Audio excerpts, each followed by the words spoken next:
Welcome to Luca and Miguel. Enjoy the video. In this video, I will explain how to care for a baby rabbit. First, prepare a cozy nesting box for the mother and her litter. Use soft, clean bedding like hay or straw to keep them warm and secure. It's crucial to minimize disturbance during the first few days, allowing the mother to bond and care for her young naturally.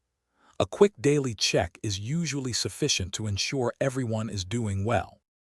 Mother rabbits usually feed their babies very quickly, often only once or twice within a 24-hour period.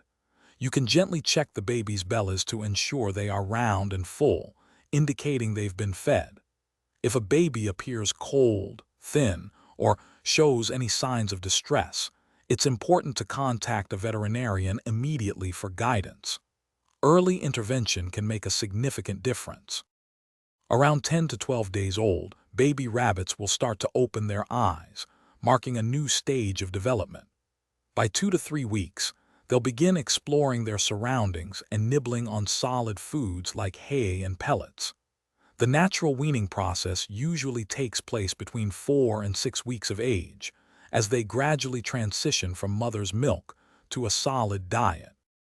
As your baby rabbits grow, ensure they have a secure and spacious enclosure that allows for plenty of movement and exploration. Always provide constant access to fresh, clean water and an unlimited supply of high-quality hay, which is essential for their digestive health. Remember to check the description below for a link to the Echo Dot smart speaker and other great deals to enhance your home. Thanks for watching and please subscribe. It's the best investment you'll ever make.